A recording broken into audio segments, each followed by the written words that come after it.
कि यहाँ ढेला रखकर शहाबुद्दीन के नाम पर जिताया जा सकता है। ओम प्रकाश यादव का नाम जब मैं लेता हूं तो मुझे याद आता है सबसे बड़ी कुर्बानी। 10 साल तक रामेश्वर प्रसाद यहाँ से जीत के आए थे लेफ्ट की तरफ से, 10 साल। तो खैर सुनील पिंटू कब जदयू के थे? वो तो विशुद्ध भाजपा ही थे। कि नीतीश कुमार जब जब एनडीए में रहे हैं तब तब इन सीटों पे जीते हैं। सीट थी राजद की, जदयू ने ले लिया, हार गए, औंधे मुंह गिर गए, समीकरण ध्वस्त हो गया, उपेंद्र कुशवाहा भाग गए। गोपालगंज में उपचुनाव हुआ था, सेमीफाइनल तो भाजपा जीत गई, फाइनल जीतेगी।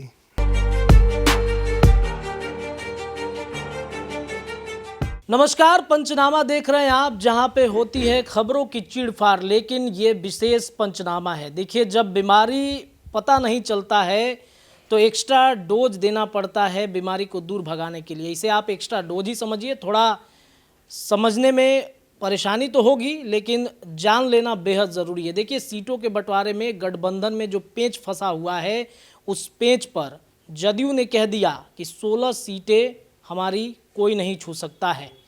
लगातार हमारे संपादक भी कहते हैं कि 16 सीटों में जो स्थितियां नीतीश कुमार के पार्टी के अंदर उत्पन्न हुई हैं, आखिरकार क्यों? राजद जदयू के बीच में सीटों के बंटवारे पर पेंच फंस चुका है। चलिए बिना देर किए आज का जो पंचनामा है विशेष का सीटों के बंटवारे पर है। राजद जदयू के बीच में कहां पर भिड़ंत मचा हुआ है, क्या परिस्थितियां उत्पन्न हो रही हैं, सीधे अपने संपादक डॉक्टर नमन मिश्रा सर के पास चलते हैं, जानने की कोशिश करते हैं। सर, सीटों के बंटवारे पर जो पेंच फंसा हुआ है कैसे उभरेगी? जदयू राजद किन सीटों को लेकर के परेशानियां बढ़ रही हैं? देखिए, जितना बड़ा कुनबा है उतना ही ज़्यादा आप उसमें समस्याएं होती हैं कुछ बंटवारे में। पहले के जब जॉइंट फैमिलीज हुआ करती थी तो एक अगर किलो मिठाई आ जाए तो पूरे परिवार में बांटना बड़ा मुश्किल होता था। तो हम लोग तो उस समय के बच्चे हैं जब परिवार में एक मिठाई 2 टुकड़ा करके 2 भाइयों में बांटा जाता था।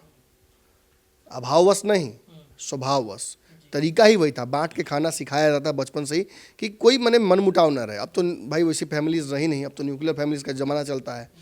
सब कोई कहता है कि अलग फैमिली रहे, थोड़ा प्राइवेसी ज़्यादा रहे। इस चक्कर में क्या होता है कि माँ बाबू अपार्टमेंट में मर गया, 4 दिन लाश सड़ा, कोई देखने नहीं गया, कहानी ख़त्म। यही होता है। और मैं केवल इसको महागठबंधन को इसका आरोपी नहीं बनाऊंगा, बल्कि गठबंधनों का दौर ही ऐसा चल रहा है कि कोई किसी के साथ ईमानदारी से नहीं है। बहुत मरहूम शहाबुद्दीन एक अच्छी बात कह के गए थे कि परिस्थितियों की राजनीति हो रही है ये, और नीतीश परिस्थितियों के मुख्यमंत्री हैं। परिस्थितियों की वजह से ही ये गठबंधन बना हुआ है, और आज परिस्थिति वश ही इस गठबंधन का हम अवलोकन करने जा रहे हैं। देखिए, सीटों को लेकर बहुत विवाद है। 7 दलों का गठबंधन था, 6 पर आके टिका हुआ है। मांझी भाग गए वक्त रहते, उनका एगो सीट वहाँ कहीं रिजर्व हो गया। अब बचे खुचे लोगों का यहाँ सीटों का डिवाइजन होगा ना। आपने एक बात कही कि 16 सीटें जदयू मांग रही है, जदयू 16 सीटों पे जीती थी। ये काहे भुला जा रहे हैं कि जदयू लड़ी 17 पे थी, और किशनगंज की सीट जो कांग्रेस जीती है वो जदयू की सीट थी। अब समझ में आया पेच कहाँ फंस रहा है। कई सीटें हैं जो राजद हारी है और जदयू जीती हुई है। राजद के लोग हारे थे, जदयू के लोग जीते थे। अब उसमें से कुछ तो दीजिएगा ना। यहाँ तक कि जब भाजपा इतनी प्रचंडता से आई थी, और वो भी जब नीतीश कुमार के साथ मिलकर चुनाव लड़ी थी, तो कई सांसदों को बैठाकर टिकट दिया गया जदयू के लोगों को। तो जब उतनी बड़ी पार्टी उतना बड़ा सेक्रीफाइस दे सकती नीतीश कुमार के लिए, तो नीतीश कुमार यहाँ भी कई लोगों की कुर्बानी लेंगे ही लेंगे, कई दिग्गजों का। तो लड़ाइयाँ कहाँ कहाँ होंगी? देखिए, जदयू राजद के बीच में कई सीटों पर तनातनी होगी, राजद कांग्रेस के बीच में कई सीटों पर तनातनी होगी, कांग्रेस जदयू के बीच तनातनी होगी। और आज तो एक विशेष बात ये भी समझ में आ गई है कि लेफ्ट की पार्टियां भी पीछे काहे रहे। वो भी 5 सीट मांग रही हैं। एक सीट देने की बात चल रही थी, 5 सीटें मांग रही हैं। मतलब लेफ्ट की पार्टियों का भी कांग्रेस से, जदयू से, राजद से कई सीटों पर लफड़ा होगा। तो जो परम्यूटेशन और कॉम्बिनेशन हो जाता है वो बड़ा हो जाता है। तो इस श्रृंखला में पहली लड़ाई जो हम आपको सामने लेकर आ रहे हैं वो ये है कि जदयू और राजद के बीच मुख्य जो 5 सीटें हैं, वीवीआईपी सीटें, हॉट सीटें, उनमें लड़ाइयाँ किनके बीच में है, क्यों लड़ाई है, और ये लड़ाई सुलझाने का तरीका क्या हो सकता है। इस कड़ी में सबसे पहला जो सीट है वो है जहानाबाद।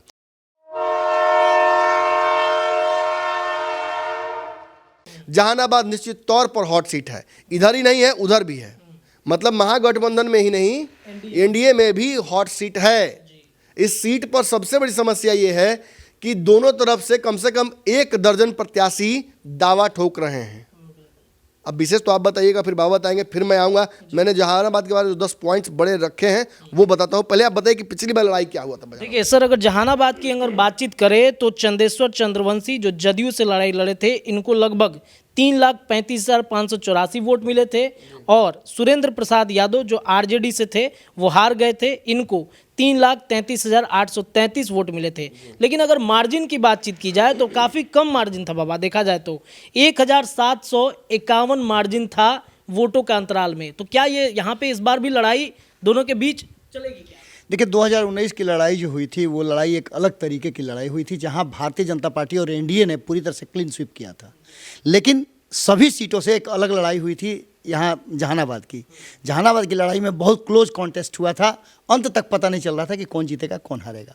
सुरेंद्र यादव इससे पहले भी कई बार चुनाव जीत चुके हैं। जहाँ तक आंकड़ों की बात करूँ मैं, तो आंकड़ों में सुरेंद्र यादव जो लगातार वहाँ से दावेदारी अपनी ठोक रहे हैं और राष्ट्रीय जनता दल ठोक रहा है, जबकि जदयू की ये सिटिंग सीट है। तो ऐसी स्थिति में एक बात तो साफ नजर आता है कि 2004 में भी ये आरजेडी की सीट थी। इसके बाद 2009 में यहाँ से जेडीयू जीती, जगदीश शर्मा यहाँ से फिर से आए, यानी राष्ट्रीय जनता दल और जनता दल यूनाइटेड के बीच में चलते रहा है। लेकिन सबसे बड़ी बात आपको बता दें कि नीतीश कुमार जब एनडीए में रहे हैं तब इन सीटों पे जीते हैं। इसके बाद 2014 की बात कर लीजिए, तो 2014 में भी वही स्थिति थी, जब एनडीए में थे आरएलएसपी तब यहाँ से जीते थे। यानी कि इस बार सिर्फ यहीं तक बात नहीं है, आरएलएसपी ने दावा भी कर दिया है। तो इस सीट पर एक बात तो आप मान के चलिए कि जैसा कि हमारे संपादक नमन मिश्रा जी ने बताया कि 1 दर्जन से ज़्यादा उम्मीदवार हैं, और उम्मीदवारों की अगर बात करें तो सिर्फ आप सुरेंद्र यादव की बात मत कीजिए, चंदेश्वर प्रसाद चंद्रवंशी की बात मत कीजिए, आप बात कर सकते हैं कि आरएलएसपी जो पुरानी थी, रणविजय प्रभारी बनाया गया रणविजय जी को वहाँ पे।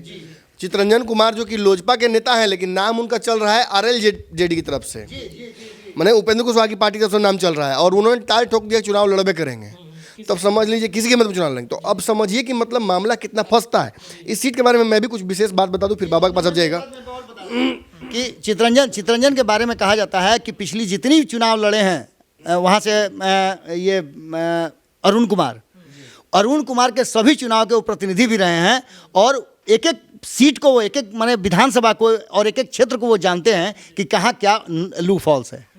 इसका दावा भी उन्होंने किया। उनके लिए क्षेत्र रक्षण क्या करते थे, और अब खुद क्षेत्र रक्षण करेंगे। मैंने हलवाई अपने घर मिठाई बनाएगा, तो समझ रहे तो बढ़िया ही बनाएगा। देखिए इस सीट के बारे में कुछ चीज़ें तो बहुत स्पष्ट बता दूं। चंद्रशेखर प्रसाद यहाँ से जीते थे। सुरेंद्र यादव जो कि वर्तमान मंत्री हैं, यादव समाज से और राजद कोटे से मंत्री हैं, ये हारे थे।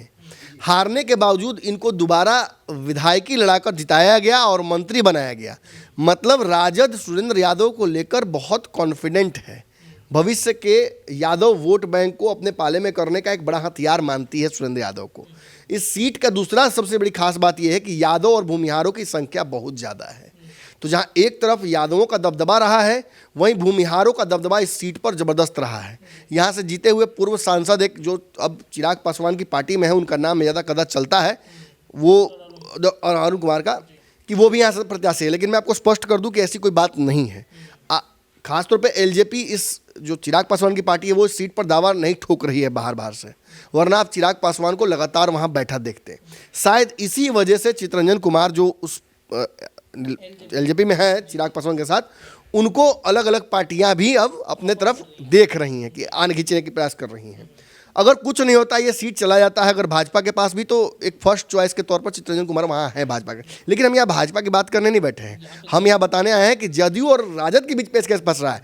तो जो जीते हुए प्रत्याशी हैं, उनको हराने वाले जो प्रत्याशी हैं, वो वर्तमान में राजद के लिए बहुत महत्वपूर्ण है, और उन्हीं के वोट बैंक में पिछली बार तो जीत गए चंद्रशेखर प्रसाद, इस बार क्या यादव वोट करेगा चंद्र प्रसाद को? नीतीश कुमार साथ रहेंगे राजद के, तो कितना वोट ट्रांसफर करा पाएंगे?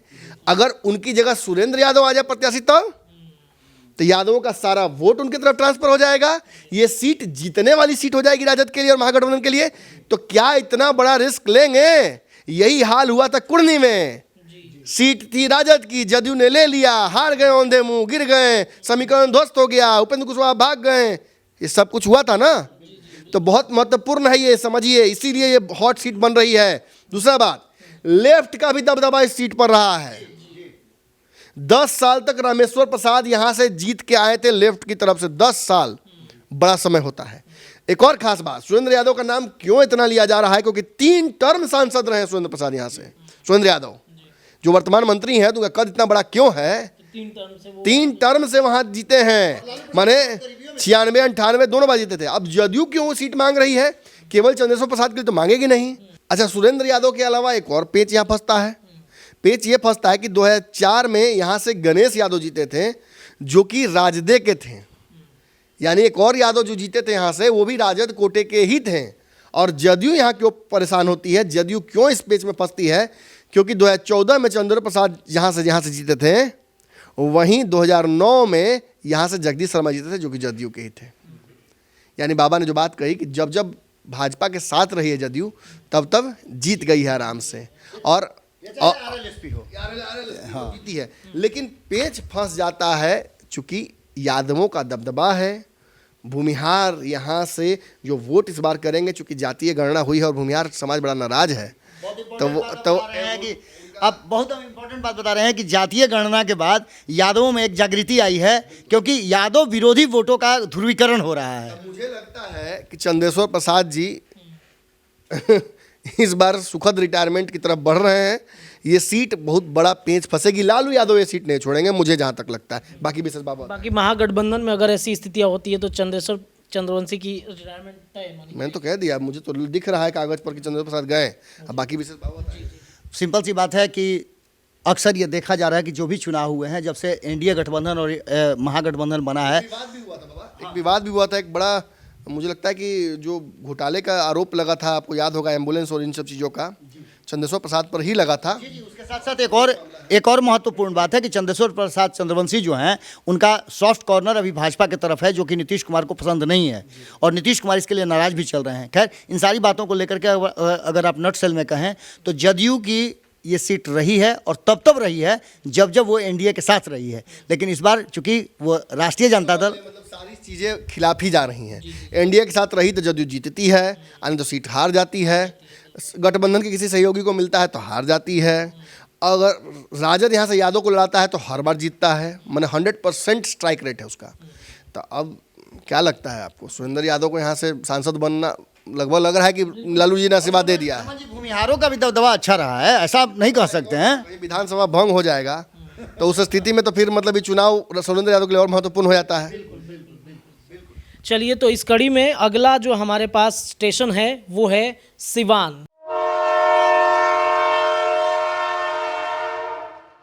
जो काफ़ी हॉट सीट है और लंबे समय से यहाँ की जो राजनीति बनती आ रही है सिवान की, वो अगर देखा जाए तो पूरे बिहार की राजनीति को प्रभावित करती है। सिवान के बारे में थोड़ी सी जानकारी पहले अपने संपादक से लेंगे, फिर उसके बाद जो समीकरण होगा बाबा के पास चलेंगे। सर, इस कड़ी में अगला जो हमारा स्टेशन है वो सिवान है। सिवान लोकसभा क्षेत्र, जहाँ की चर्चा बिहार के राजनीति में खूब होती है और उससे बिहार की राजनीति भी खूब प्रभावित होती है। बिहार सहित देश भर में लोकसभा में सबसे हॉट सीट सिवान क्यों रहता है, क्यों इसकी चर्चा होती है, इस पर विस्तृत आज हम चर्चा करेंगे। राजद और जदयू के बीच में इन सीटों पर पेच कहां पर फंस सकता है, इस पर भी चर्चा होगी। लेकिन इन चर्चा शुरू करने से पहले सबसे पहले संपादक नमन मिश्रा सर के पास चलते हैं, विस्तृत जानकारी लेंगे, फिर उसके बाद बाबा से जुड़ेंगे। सिवान सर सबसे हॉट सीट मानी जाती है, बिहार की राजनीति काफ़ी प्रभावित भी होती है उससे। देखिए, मैं एक सवाल पूछता हूँ आपसे, दर्शकों से भी। सिवान जब मैं कहता हूँ तो आपको किसका नाम याद आता है? महरूम सांसद शहाबुद्दीन का। बहुत अच्छी बात। शहाबुद्दीन का नाम लेता हूँ तो किसका नाम याद आता है? लालू प्रसाद यादव। लालू प्रसाद यादव मतलब राजद। अब मुझे बताइए, आप नीतीश कुमार हैं, बाबा लेफ्ट की पार्टी हैं, कोई कांग्रेस वहाँ बैठे हुए हैं, और मैं यहाँ लालू प्रसाद यादव बैठा हुआ हूँ। क्या इस सीट पर मुझे जीरा आप लोगों से करना चाहिए? क्योंकि राजद की सीट रही है, जीरो क्यों करेंगे? लेकिन जीता हुआ कौन है? जदयू जीती है वहाँ से। जीरा तो करना पड़ेगा। क्यों ये हॉट सीट है? क्यों 17 सीटों की चर्चा नहीं करके हम 5 ही सीटों की चर्चा कर रहे हैं? और उन 5 सीटों में हमने जहानाबाद जैसे बताया कि यादव और भूमिहार के चलते एक बहुत बड़ा गढ़ है राजद का, तो आप इस बात से इनकार नहीं कर सकते हैं कि यहाँ ढेला रखकर शहाबुद्दीन के नाम पर जिताया जा सकता है। लेकिन जब ये बात मैं कह रहा हूँ तो इस गंभीरता के साथ कह रहा हूँ कि ढेला रखने की जगह खुद शहाबुद्दीन की पत्नी को रखा गया और नहीं जीत पाए। जिस तरीके से पाटलिपुत्रा में बार बार पिट जाती है मीसा भारती, उसी तरीके से मुकी खानी पड़ी है कई बार हिना साहब को। और ये दुख सिवान के शहाबुद्दीन समर्थकों को भी है। ये बिहार के एक बहुत बड़े मुसलमान जनसंख्या को इस बात का दुख है कि शहाबुद्दीन ने तो बहुत किया राजद के लिए, मुसलमानों के लिए, सिवान के लिए, लेकिन उनके परिवार के लिए कोई कुछ नहीं कर पाया। यहाँ तक कि शहाबुद्दीन जिस स्थिति में मतलब उनकी मृत्यु हुई थी, देखिए दुनिया उनको किस नज़र से देखती है मुझे नहीं पता। एक पत्रकार के तौर पर, एक जनप्रतिनिधि के तौर पर वो जिस तरीके से गुजरे, उनका इंतकाल जिस तरीके से हुआ और फिर उनके बाद उनको मट्टी माजिल जैसे किया गया, वो सही नहीं लगा। लालू परिवार के प्रति बिहार के सिवान के मुसलमानों का इस वक्त नज़रिया कुछ और है, और मैं उसको बहुत भली बात जानता हूँ क्योंकि मेरे बहुत सारे करीबी लोग वहाँ से हैं, उस समाज से भी हैं। एक बात और मैं बता दूँ, हिना साहब और उसामा जिस तरीके से स्ट्रगल कर रहे हैं शहाबुद्दीन के लेगेसी को कंटिन्यू करने के लिए, उसमें कुछ खास योगदान मिल नहीं रहा है राजद का। इसका खामियाजा कहीं उसी के साथ साथ सीमांचल में न भुगतना पड़े। जैसे पिछले चुनाव में 5 गो वैसी को सीट कैसे जीत गया था, ऐसे ही ये कुछ नाराजगियाँ हैं जो एक जगह इकट्ठा होकर बोटल नेक होकर इसका कास्केडिंग इफेक्ट होता है। अब मैं कुछ बिंदु और बताने जा रहा हूँ आपको सिवान के बारे में, जिसके बाद बाबा की तरफ मैं इस विषय को उछालूंगा, फिर विशेष हम चर्चा करेंगे। इस जगह से जो मुख्य लड़ाई है वो किन लोगों के बीच में है वो जान लीजिए। टूना पांडे जो कि भाजपा के एमएलसी थे, अब वो भाजपा में नहीं है। आप टूना पांडे को जैसा मैंने कहा था, वो खिसिया नहीं तो ना कि हमारे पर लगा ट्विटर लाइव होकर कुछ बोले, अरे लेकिन हमारा से तो दूसरा टाइप का पटेला तो लेकिन टूना पांडे बिहार की राजनीति के बिलाई हैं। हर घर में उनकी एंट्री है, कोई इनको रोक नहीं सकता है। वो किसी के घर में आएंगे, क्या बना है क्या नहीं बना है सामने उनका परोस दिया जाता है। पहला हक उन्हीं का बनता है, फोटो खींच के लगाते भी हैं। लालू प्रसाद होखस, भाजपा के नेता होखस, चिराग पासवान हो, सब से उनका पटता है, किसी से भी नाराजगी नहीं है। भाजपा के साथ मनमुटाव हुआ था, वो भी उनका मामला ठीक हो गया। मनमुटाव किसके कारण हुआ था? मंगल पांडे भी यहाँ के दावेदार हैं। टूना पांडे तो चुनाव लड़ना चाहते हैं, इस बात की तो उन्होंने खुद ही मुझे बताया था कि हम नहीं लड़ेंगे यहाँ से। हालांकि उन्होंने कहा था कि शहाबुद्दीन के परिवार के किसी को व्यक्ति को मिल जाए तो ज़्यादा अच्छा है, लेकिन वो लड़ाई लड़ते लड़ते वो थक चुके हैं अब। फिर ओम प्रकाश यादव जब का नाम जब मैं लेता हूँ तो मुझे याद आता है सबसे बड़ी कुर्बानी। इस व्यक्ति ने भाजपा का इज्जत भी बचाया, नरेंद्र मोदी की साख भी बचाई, और शायद सबसे बड़ी कुर्बानी उस वहाँ जगह पर दी इस व्यक्ति ने। मेरा इनसे मुलाकात एक ही बार का है, मैं बहुत नहीं जानता उनके व्यवहार के बारे में, लेकिन इस बात का क्रेडिट इनको मिलना चाहिए कि जब पार्टी नेगोशिएशन में गई और यही सीट था जो जदयू के चलते छोड़ना पड़ गया भाजपा को, तो ये निर्दलीय चुनाव लड़ सकते थे निर्दलीय चुनाव। लेकिन जब मैंने इनसे फ़ोन करके पूछा कि क्या लड़िएगा, इनके पुत्र का नाम हैप्पी है, उन्होंने फ़ोन उठाया था और उन्होंने कहा कि नहीं सर, जब नरेंद्र मोदी जी का आदेश आ गया तो कुछ मेरे पिताजी के बारे में भी सोचे ही होंगे, नहीं लड़ेंगे। इनकी तबीयत खराब हुई, देखिएगा बिहार का बड़ा भाजपा नेता इनसे मिलने गया था, और जब ठीक हुए हैं तब पहला शब्द इनके मुंह से यही निकला कि चुनाव लड़ रहे हैं इस बार। मतलब जिस व्यक्ति ने चुनाव लड़ने का मन तब था और छोड़ दिया कुर्सी नेगोशिएशन में मोदी जी के इज्जत के लिए, आज वो मांग रहा है तो मोदी जी को भी इज्जत रखना पड़ेगा। दूसरी बात, आगे बढ़ते हैं। हिना साहब की मैं बात कर रहा हूँ। हिना साहब ये सीट क्यों डिजर्व करती हैं? क्योंकि इस सीट पर 6 अलग अलग बार रिप्रेजेंटेशन शहाबुद्दीन ने किया है। 4 बार सांसद के तौर पर, 2 बार विधायक के तौर पर। इस सीट से शहाबुद्दीन और शहाबुद्दीन से सिवान को अलग नहीं किया जा सकता है, एक ही है, दुरंगा नहीं है। अब बात है कि क्या राजद शहाबुद्दीन से ईमानदारी दिखाएगी?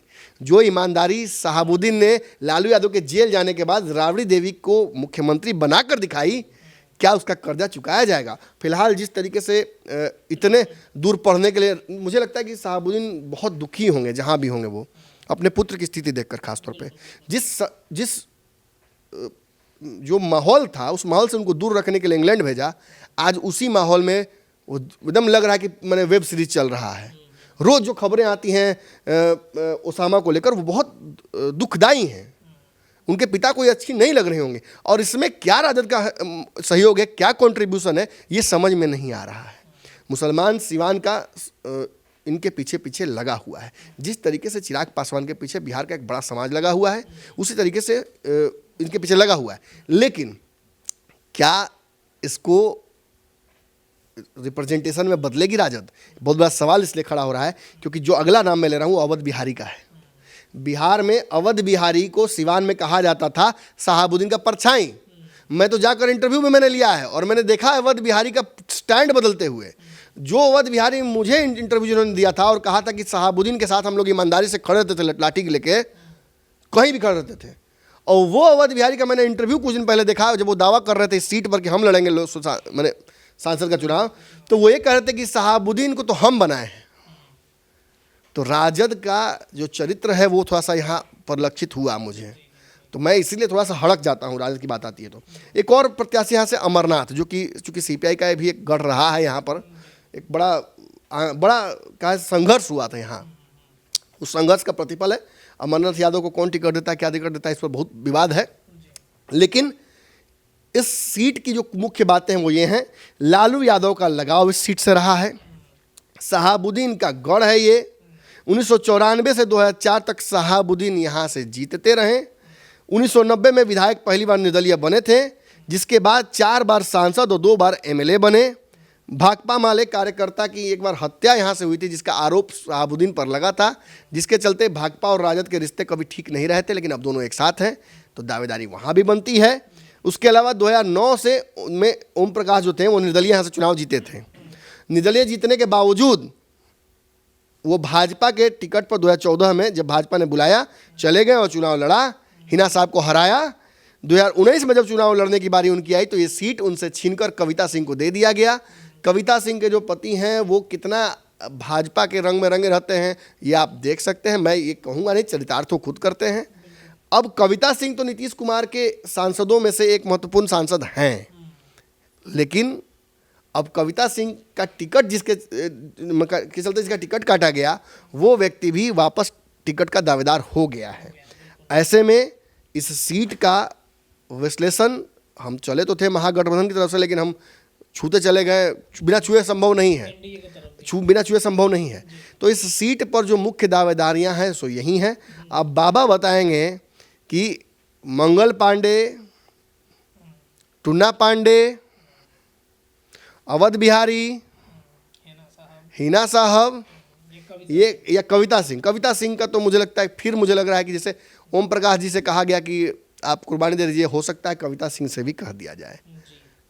सिवान की अगर हम पिछले वोट की बातचीत करें तो कविता सिंह जदयू से जो जीत के आई थी, इनको लगभग 4,48,473 वोट मिले थे, और हेना साहब आरजेडी से हार गई थी, इनको वोट मिले हैं 3,03,151। अगर एक बात मैं और बोलना चाहूँगा कि ये जो हार हुई है हिना साहब की इस बार कविता सिंह से, जिस तरीके से कविता सिंह रातों रात वहाँ से विधायक बनी, जगमातो देवी के निधन के बाद जो एक सीट खाली हुई दरौंदा की, उस सीट पर उनको ले जाया गया और वहाँ से एकाएक स्क्रिप्ट लिखाया कि वो सांसद का चुनाव लड़ेंगी।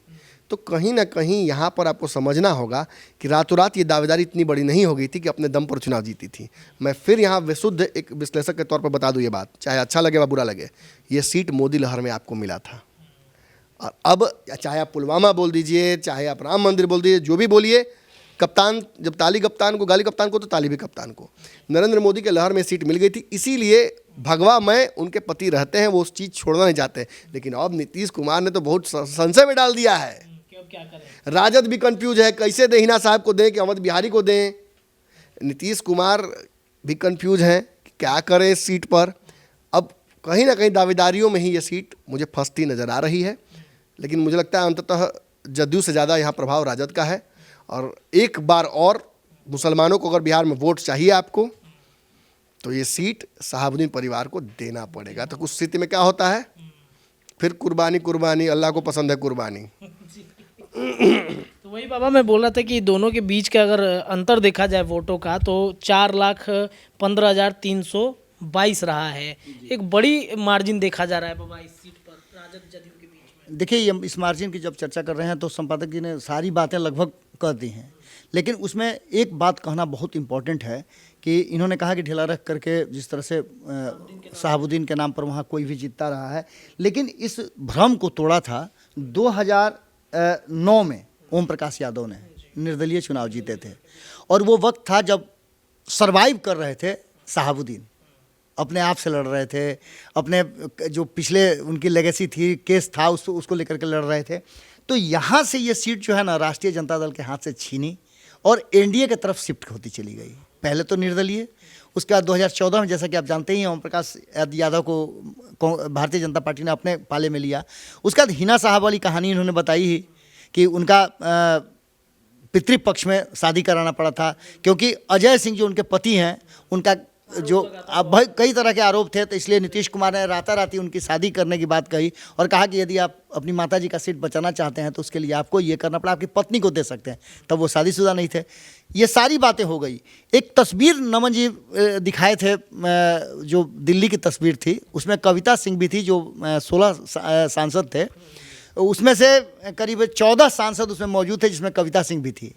अब इसमें एक बड़ी बात हम ये कहने जा रहे हैं कि अगर नीतीश कुमार एनडीए की तरफ शिफ्ट होते हैं तो भी कविता सिंह को ये सीट देनी पड़ेगी, और अगर एनडीए की तरफ शिफ्ट नहीं होते हैं तब भी कविता सिंह की सीट ये छीननी है, क्योंकि एक बड़ा कद्दावर व्यक्ति, जैसा कि नमन जी ने कहा भी है, वो लालू प्रसाद के बहुत करीब है, जिसे लालू प्रसाद ने सदन के सबसे उच्च कुर्सी पर बैठाया है। कहा जाता है कि मतलब उनकी उंगली पकड़ के वो राजनीति सीखे। बिल्कुल, लेकिन अब जो है आप जानते हैं ना कि जब वक्त बदलता है तो बहुत कुछ बदल जाता है। आपने जैसा कि इन्होंने बताया भी कि तेजस्वी यादव क्यों नहीं गए, वही तेजस्वी यादव ने जाना चाहिए था, क्योंकि उनकी माताजी को, उनके पिताजी को जिस तरह से उन्होंने उनके लिए, जैसा कि बार बार कहते हैं नमन जी की जदयू में जो भी होता है वो नीतीश के इशारे पर होता है। ललन सिंह भी कई बार इसको बता चुके हैं कि जो उन्होंने कहा उसी के हिसाब से हम काम करते रहे, अब तो सारा दोष मुझे लग रहा है।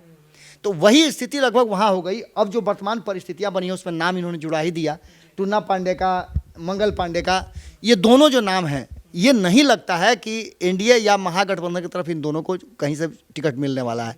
लेकिन जो मुख्य लड़ाई है उसमें, जैसा कि इन्होंने बताया भी कि अगर ओम प्रकाश यादव अपनी उंगली रखते हैं तो नरेंद्र मोदी कहीं ना कहीं इस पर विचार कर सकते हैं। पहली बात ये।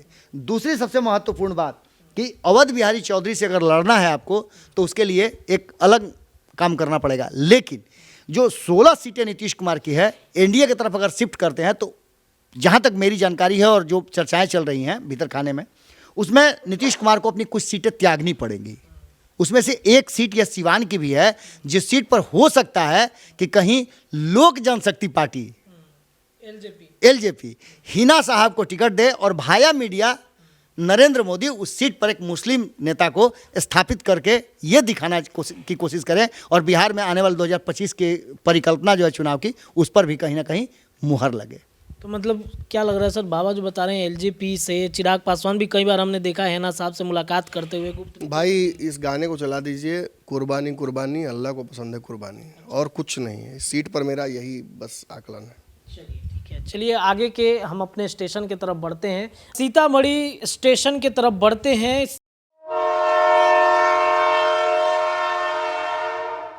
सीतामढ़ी के बारे में आप सभी दर्शकों को बता दें कि जदयू के अंदर बेचैनी तो बढ़ी हुई है। इस सीट पर कई उम्मीदवार आ सकते हैं जदयू के अंदर, जो लगातार बैठक पे बैठक हो रहा है।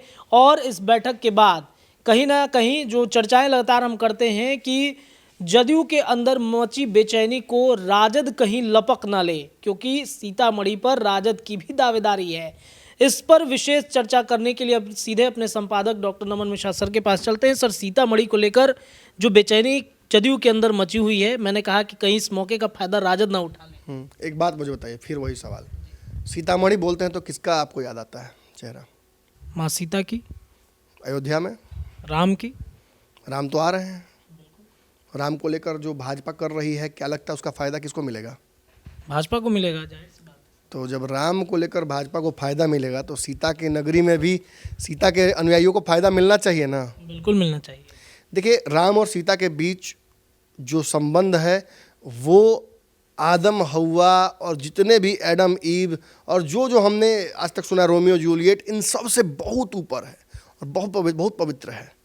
तो जब अयोध्या में राम आ रहे हैं तो सीता को हम कैसे भूल सकते हैं? अक्सर हम सिया राम कहते हैं, तो पहले तो सीता आती हैं। तो कहीं ना कहीं सीतामढ़ी में भी वही भाजपा एजेंडा अपना चलाने की कोशिश करेगी। और भाजपा ने सच पूछिए तो एजेंडा अपना चला दिया है। अब दिक्कत है कि क्या महागठबंधन राम की लड़ाई सीता से जीत सकती है? तो मुझे तो फिलहाल कोई रणनीति नज़र नहीं आ रही है। और जो मुख्य बातें और जो मुख्य प्रत्याशी यहाँ से हैं, उनके चेहरे को जब मैं देख रहा हूँ और उनकी पार्टियों को देख रहा हूँ, तो मुझे लगता है कि बाकी जगहों पर तो जदयू राजद कांग्रेस जदयू ये होने वाला है, यहाँ तो जदयू वर्सेस जदयू हो रहा है। और जदयू वर्सेस जदयू तो एक नहीं, जदयू के वर्तमान सांसद वर्सेस जदयू के वर्तमान एमएलसी वर्सेस जदयू के तरफ से वर्तमान, अब तो एमएलसी तो हैं ही, लेकिन विधान परिषद के सभापति, ये तीनों जदयू के ही हैं। और ये तीनों यहाँ से चुनाव लड़ना चाहते हैं और तीनों ने दावेदारी प्रस्तुत कर दी है। देवेश चंद्र ठाकुर का तो नीतीश कुमार नाम ले लिए। जिस मीटिंग का तकाजा कुछ और था, वहाँ देवेश चंद्र का उन्होंने नाम ले लिया। देवेश चंद्र ठाकुर भी हमारे चैनल पर सागर ने जैसे ही माइक भिड़ाया, उन्होंने भी कह दिया कि हाँ सीतामढ़ी मेरा फिक्स है। अब ये बात एक तरफा है, दूसरी तरफ सुनील कुमार पिंटू भी तैयारी कर रहे हैं। भाजपा की तरफ जबरदस्ती उनको ठेला जा रहा है, जा नहीं रहे हैं, ठेला जा रहा है। ललन सिंह ने कहा कि भाई वो तो भाजपा की भाषा बोल रहे हैं। अशोक चौधरी ने कहा वो भाजपा के मैं हो गए हैं, लेकिन भाजपा तो उनको भी स्वीकारी नहीं है, तो वो भी टाल ठोक रहे हैं। बचे रामेश्वर महतो। देखिए पहले एक बात बोलूँ, सुनील पिंटू इसलिए नहीं मतलब वहाँ से जदयू से दुश्मन हो गए कि उन्होंने कोई विरोध कर दिया नीतीश कुमार का। उन्होंने अपने समाज के लिए आवाज़ उठाई। तेली समाज एक बड़ा समाज है वहाँ पर, जिसका वोट बैंक बड़ा प्रभावी है, और उस समाज से वो आते हैं और वो अपने जातीय गणना के विरोध में उन्होंने कहा कि ये आंकड़े सही नहीं लग रहे हैं मुझे अपनी जाति के। उन्होंने नहीं कहा कि एकदम खत्म है पूरा आंकड़ा, उन्होंने अपने समाज की आवाज़ उठाई। और उसके से इतना असहज हो गई ये सरकार कि सरकार ने एक पिछड़ा व्यक्ति को, एक पिछड़ा सांसद को इस तरीके से फजीहत किया। और इतना ही नहीं, अब तो खबर ये आ रही है कि तेली को जो ईबीसी है उससे हटाया जाएगा। तो समझ रहे कितना बड़ा कुचक्र चलने वाला है इस प्रदेश में। नीतीश कुमार ने का तो मन बना लिया है, हालांकि मैं दावा नहीं कर रहा हूं, लेकिन ये बातें चल रही हैं और इसी से नाराज है सुनील पिंटू। तो खैर सुनील पिंटू कब जदयू के थे?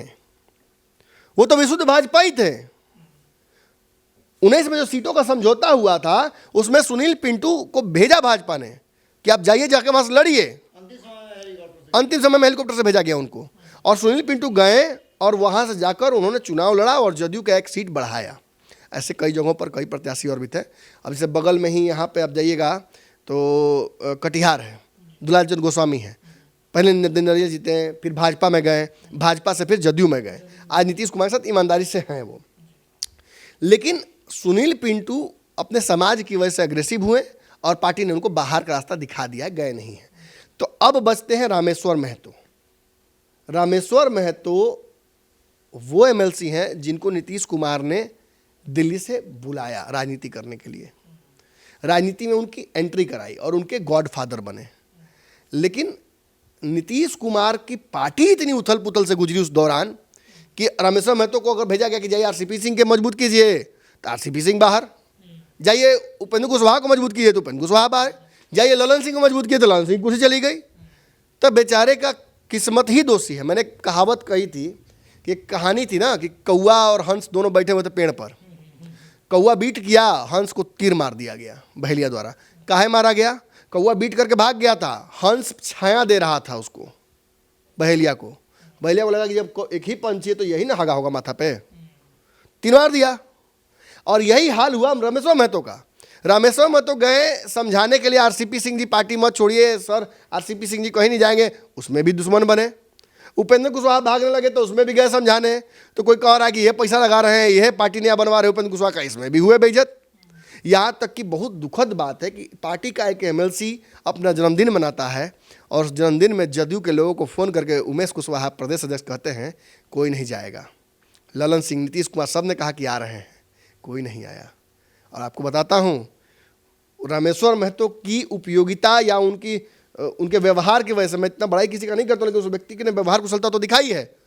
उस व्यक्ति के कार्यक्रम में जदयू के लोग तो नहीं गए कहने पे, मैंने देखा खुद जदयू कार्यालय की गाड़ियाँ कई एमएलसी फ्लैट तक आई या वहाँ से वापस हो गई। बड़का बड़का बोर्ड लिखा हुआ है, उपाध्यक्ष, चुपाध्यक्ष, पल्ला क्या क्या लिखा हुआ था, कोई नहीं आया, सब भाग गए। और वहाँ पहुँचे कौन? हरी सहनी, सुनील सिंह, महागठबंधन और भाजपा के कई दिग्गज नेता मंच पर बैठे उनके साथ। उनकी प्रतिष्ठा को भी बचाया, उनके कार्यक्रम की गरिमा को भी बचाया। फिर भी ये व्यक्ति आज भी ईमानदारी से नीतीश कुमार के साथ है। उसके बाद भी हुआ छल। एक कुशवाहा की बैठक हुई पार्टी की, उसमें भी इनको इनवाइट नहीं किया किसी ने। देखिए, दरअसल उमेश कुशवाहा को शुद्ध एलर्जी है रामेश्वर महतो से। कारण ये है कि एक जाति के हैं और जो अंडर क्वालिफाइड होता है वो क्वालिफाइड आदमी से ऐसे ही डरता है। आज ललन सिंह के हट जाने की वजह से उमेश कुशवाहा का तो एक्सपोजर हो गया ना। जिसके लिए इतना बात सुने वो भी नहीं रहे अब तो कोई गॉड फादर नहीं उमेश कुशवाहा का। और अब तो कुर्सी जाएगा एसीबीसी डीसी को, तो कैसे चलेगा? आपका दाल अब कहीं से पकने वाला नहीं है, इसमें काली दाल हो गई है। और दूसरी बात, रामेश्वर महतो ने नीतीश कुमार से मुलाकात की और ये उनसे पूछा, मुझे ये पूरी जानकारी है, कंफर्म जानकारी है, कि क्या मैं राजनीति छोड़ दूं? अगर ऐसी स्थिति है, मुझ पर विश्वसनीयता हो गई है तो मैं राजनीति छोड़ देता हूं। तो नीतीश कुमार ने उन्हें कहा कि जाइए, आपको जिम्मेवारी सीतामढ़ी में बड़ी दी गई है, सीतामढ़ी में आप जाकर वहाँ तैयारी शुरू कीजिए। यही बात देवेश चंद्र ठाकुर को भी नीतीश कुमार ने कह दी कुछ दिन बाद। अब पेच यहीं फंस जाता है जदयू का। इसके अलावा अर्जुन राय जो हैं, ये भी दावा ठोक रहे हैं राजद से। तो इस सीट पर महागठबंधन का पेच तो फंसा ही हुआ है। ये सीट जदयू के लिए भी आत्मघाती हो गई। 3 दावेदार एक ही सीट से हैं। देवेश चंद्र ठाकुर जहां जा रहे हैं वो यही कह रहे हैं कि हम चुनाव वहां से लड़ रहे हैं। रामेश्वर महतो ने तो रिवर्स साइकोलॉजी लगा दी, सबसे बड़ा ब्रह्मास्त्र मार दिया। इस क्षेत्र से जितने भी जनप्रतिनिधि आज तक हुए हैं या वर्तमान हैं, उन सब को एक जगह बैठक में बुलाया और बुलाकर सबसे पूछा कि क्या करना चाहिए हम लोगों को इस सीट पर। जितने महागठबंधन के प्रत्याशी रहे हैं या पूर्व सांसद, पूर्व विधायक, पूरे एमएलसी, सबको बुलाया गया। एक पूरी लिस्ट है, मैं बताऊंगा लिस्ट आपको, आप ही बता दीजिएगा। लेकिन मैं बता दूं से पहले, उस लिस्ट में जो लोग पहुंचे, चाहे कांग्रेस के टुन्ना जी, मोहन टुन्ना पहुंचे हो, रीगा विधायक जो थे पूर्व में, या वहाँ के सांसद पहुंचे हो, रालोसपा वाले जो थे पहले, सभी ने एक मुश्त एक बात कह दी जिसके चलते किसी की संभावनाएं वहाँ से समाप्त हो जाती हैं। इस सीट पर सभी लोगों ने बैठकर महागठबंधन के इस टीम ने ये रेजोल्यूशन पास कर दिया कि इस जगह से ओबीसी ही चुनाव लड़ेगा। सर वो मुझे ये बताइए, सवाल तो पूछबे कीजिएगा आप अपना, पहले मेरा सवाल का जवाब दे दीजिए। अब मुझे बताइए कि इस जगह से सुनील पिंटू या फिर देवेश चंद्र ठाकुर कैसे चुनाव लड़ेंगे? अगर महागठबंधन की बैठक में ही ये फैसला हो गया कि नहीं लड़ना, नहीं ओबीसी को लड़ना है, तब कैसे लड़िएगा? अब इस बात का जवाब बाबा दें। चलिए बाबा, सीतामढ़ी सीट पर तो हम जाएंगे, लेकिन पिछली बार जो लड़ाई हुई है, जो वोट आए हैं, उसके आंकड़े लगातार हम बता रहे हैं, उसमें सुनील कुमार पिंटू जो जदयू के जीत के आए हैं, उनको वोट मिला है 5,67,445 और जो अर्जुन राय हैं राजद से हैं, उनको वोट आया है 3,17,206। अगर बड़ा मार्जिन अगर देखा जाए बाबा तो 2,50,539 मार्जिन है और इस मार्जिन को एक बड़ा मार्जिन बताया जा रहा है और लड़ाई भी राजद जदयू के बीच बढ़ चुकी है। देखिए 2019 की परिस्थितियां हमने बताई थी कि 40 में से 39 सीट एनडीए जीती थी, तो उसमें लगभग सभी सीटों पे, कुछ 6 सीटों को जिसकी हमने पहले ही जानकारी दे दी कि जिस पर क्लोज फाइट हुआ था, जहानाबाद, बाकी सब 1 लाख, 1.5 लाख, 2 लाख, 3 लाख, 4 लाख तक गया है। खैर, इन सारी बातों के साथ साथ हम सीतामढ़ी की चर्चा कर रहे हैं और सीतामढ़ी की जब चर्चा करते हैं तो जैसा कि हमारे संपादक नमन मिश्रा जी ने बताया रामेश्वर महतो की बात, तो रामेश्वर महतो के साथ साथ मैं आपको बता दूं कि जदयू के लोग तो हैं ही, जदयू के कई पूर्व एमएलए हैं, एमएलसी हैं, जदयू के पदाधिकारी हैं, ये सारे लोग, इसमें हमारे पास जो लिस्ट है जिसमें पूर्व सांसद हैं राम कुमार शर्मा, राम कुमार शर्मा है, राजकिशोर कुशवाहा है, रामेश्वर महतो है, राणा रणधीर चौहान है, उनकी पत्नी सुनीता चौहान है, रंजू गीता है, मंगिता देवी हैं, अर्जुन राय हैं, मुकेश यादव हैं, अबू दोजाना है, सुनील कुशवाहा है, कबू खिरहर हैं। ये सारे लोग आरजेडी, बिल्कुल ये सभी लोग जुटे हुए हैं। लेकिन यहाँ एक सवाल होता है, मैं संपादक जी से भी जानना चाहूँगा कि जब ये महागठबंधन की तरफ से मीटिंग बुलाई गई, महागठबंधन इसका फैसला कर रहा है कि कौन लड़ेगा, जैसे ये हो गया कि ओबीसी वहाँ से लड़ेगा, लेकिन अगर नीतीश कुमार एनडीए में चले जाते हैं तब कौन लड़ेगा। लेकिन इसका मैं जवाब दे करके उसके बाद मैं पूछूंगा कि देवेश चंद्र ठाकुर का जब नाम आया, देवेश चंद्र ठाकुर का ये दावा है कि उस बैठक में आया जिस बैठक में नीतीश कुमार ने उनका नाम प्रस्तावित किया और उस बैठक में लोग शामिल थे। तो दोनों ही बैठक में, एक बैठक में लगभग 99 लोग शामिल थे, मतलब 100 के आसपास थे, दूसरी बैठक में 200 से ज़्यादा लोग शामिल थे। तो इसमें ये जो लोग हैं, इसमें कोई लोग नहीं थे जदयू के जो उसमें शामिल हों। निश्चित रूप से राम कुमार शर्मा उस कमेटी के सदस्य हैं, तो इनको भी पता होना चाहिए कि ये नाम अनाउंस किया गया, फिर भी ये इस बैठक में क्यों है। दूसरी सबसे महत्वपूर्ण बात जो बहुत इंपॉर्टेंट है कि इस सीतामढ़ी सीट में राम को अयोध्या तक पहुंचाने वाली भाजपा सीता के क्षेत्र में भी हमेशा जीतती आई है। यानी कि जब भी एनडीए में ये सीट रहा है और एनडीए जब मजबूत रही है तब जीती है। लालू प्रसाद और शहाबुद्दीन की चर्चा हम पहले कर चुके हैं, उनके समय को छोड़ करके आप उठा करके देख लीजिए रिकॉर्ड, तो 2019 में, 2014 में, 2009 में ये सभी जो परिस्थितियां पैदा हुई हैं उसमें 2009 में अर्जुन राय जीते थे, जबकि आपको पता है कि उस समय पूरा का पूरा यूपीए 2 का चल रहा था, एकदम बहुत मजबूत उसमें था, उसमें भारतीय जनता पार्टी बहुत बैकफुट पर थी। 2004 में भी लगभग वही स्थिति थी, लेकिन आरजेडी अपना उम्मीदवार बदलती रही है। वही स्थिति अन्य दलों का भी रहा है कि ये सीतामढ़ी जो है हमेशा अपना उम्मीदवार बदलता रहा है, एक्सपेरिमेंटल रहा है। तो ऐसी स्थिति में ये साफ झलक रहा है कि जो लड़ाई जदयू के भीतर से शुरू हुई है उसको हल्का हल्का सुलगा करके राष्ट्रीय जनता दल और चाहता है कि आपस की लड़ाई में, वही बिल्ली और बंदर वाली बात है कि बिल्ली की लड़ाई में बंदर जो है हिस्सेदारी कर ले, तो राष्ट्रीय जनता दल इसी में लगा हुआ है। अबू दोजाना जो कि बहुत करीबी हैं तेजस्वी के भी और नीतीश कुमार के भी, अर्जुन राय आप जानते ही हैं कि लगातार वो चर्चा में रहे हैं। इसके अलावे जो लोग उसमें शामिल हैं, इसमें अधिकतर लोग जदयू के ही शामिल हैं, लेकिन जोरन के नाम पर जो राष्ट्रीय जनता दल के लोग शामिल हैं वो कांग्रेस के भी, अमित टुन्ना है, जी कांग्रेस के भी लोग हैं। लेकिन जो मीटिंग आपको यहाँ पटना के एक होटल में हुई, जो लास्ट मीटिंग हुई थी जिसमें लगभग ये फाइनल कर लिया कि नहीं अब हम लोग इस पर टिके रहेंगे, ओबीसी ही रहेगा, तो लड़ेंगे। जो सवाल नहीं, ये तो यही ना साबित करता है बाबा कि रामेश्वर महतो ने रिवर्स साइकोलॉजी लगा दी, महतो जी के दलान में तुम्हारा क्या काम। देखिए एक बात मैं ख़त्म करता हूँ, इसका विश्लेषण ख़त्म करते हैं एक बात बोलकर। सीतामढ़ी अगर राम का ससुराल है तो लव कुश का तो ननिहाल है, तो लव कुश के ननिहाल में तुम्हारा, मेरे अंगने में तुम्हारा क्या काम। तो लव कुश यानी कुशवाहा के खेत में, महतो जी के दलान में बड़ा मुश्किल होगा। जो पैर डालना चाह रहे हैं देवेश चंद्र ठाकुर, मुझे लगता है कि शायद इस रिवर्स साइकोलॉजी में वो फंसे हैं। और ठीक है, तो तैयारी, उन्होंने तो बोर्ड लगा दिया, खुद ही अपने आप को लोकसभा प्रत्याशी डिक्लेयर कर दिया, तो कहीं ना कहीं ये माहौल बन गया है, लेकिन जदयू बैकफुट पर ही रहेगी यहाँ। लेकिन एक बात मैं और बताना चाहूँगा नमन जी, मैंने आपसे सवाल पूछा था कि अगर नीतीश कुमार इस INDIA गठबंधन से एनडीए की तरफ चले जाते हैं, एनडीए की तरफ चले जाते हैं, तब क्या होगा। देवेश चंद्र ठाकुर तो चुनाव लड़ेंगे तब।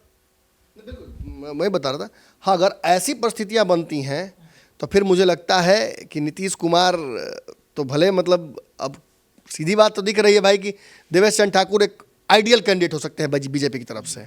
नीतीश कुमार अगर नाम प्रपोज किए तो सोच हो सकता है कि ये भी उनके मन में सोच हो कि अब तो जाना है उधर ना, नमवाए को बता के चलते हैं, क्या दिक्कत है।